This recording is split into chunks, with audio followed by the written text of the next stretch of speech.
What's going on, everybody? It's your boy Spencer, and it looks like a lot of announcements are coming out this week. Tomorrow, I will do this new Utopia stuff, but for now, just so I'm trying to keep up like by the day-by-day stuff here, Kuriboh stuff was announced. I briefly looked over it before I did this video, but we'll go card by card and see how good this is. You know, in the anime, it was much more like mythological, or whatever you want to call it. It was more about like the actual dual monsters in GX, so kind of cool reference to that, I think. This is Kuriboh. It's a level 1 Dark Fiend effect monster. So that means it can be summoned by Torg. I don't know if that matters, but I think it can. Anyways, 300 attack, 200 defense is always treated as a Kuriboh card. I think all of them say that. You can only use this card's name's first effect once per turn. When this card or a Kuriboh card you control is destroyed by battle, okay, destroyed by battle, you can special summon one monster with 300 attack, 200 defense from your deck. That's not very important, but you contribute this card you control plus 4 monsters from your hand or field, one each of the Kuriboh, Kuriboh. Special summon one Babylon from your hand, deck, or graveyard. That seems impossible, but there is a card later on that like makes this actually viable, so we'll see. This is Kuriboh, same stats, same obviously type.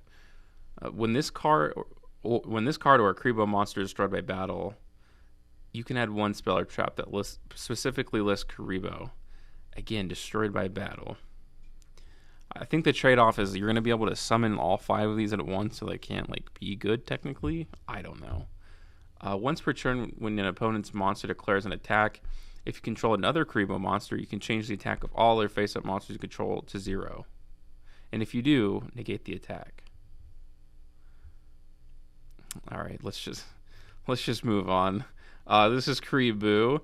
When an opponent's monster declares an attack, you can discard this card, add one Kuriboh monster from your deck to your hand. All right, with second effect, once per turn, quick effect, you can discard one trap, then target one face-up monster your opponent controls. It loses 1,500 attack. This is rough. Okay, this is Kuriboh. Okay, this is always treated as a Kuriboh card. First effect, quick effect. You can discard this card, then target one Kuriboh monster you control. It gains 1,500 attack. Okay, you contribute this card plus 4 monsters from your hand or field, one each of the Kuribohs. Add one Curry Bandit from your deck or a graveyard to your hand.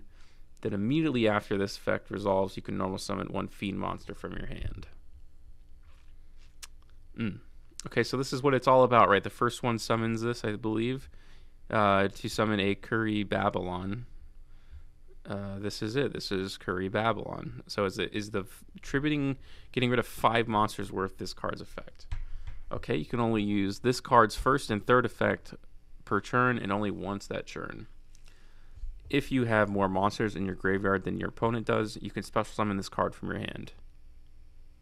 All right. Gains 300 in attack and defense for each Kuriboh monster you control and or in your graveyard. So it's going to be at least 5 of them. 3,000 attack. Oh boy. During your main or battle phase, quick effect, you can return this card to the hand. If you do, summon one of each from your hand and or graveyard in attack position. Okay, so the quick effect, you're like bringing these all back, and then it's like, oh, okay, they're gonna go in the battle phase, but I don't know. It's like they have to attack into it. I don't really think they would otherwise. I mean, a Raigeki obviously is insane. Well, let's see what this spell card does, because this is pretty much the best card that they've showcased here. This is a normal spell. You can only activate one card with this card's name per turn. If the only monster you control is a level 5 monster, tribute it. Special summon one of the Kuribohs from your hand, deck, and or graveyard, but they cannot be tributed for a tribute summon. I don't know why they felt the need to put that kind of restriction on there, but okay. So as I read this, it's obviously going to be used as some sort of link engine. So is it a good enough link engine? Is it better than Goki, like even constructed now? I don't know the answer to that question. I'm not impressed, man. I just don't think any archetype that depends on the battle phase that much.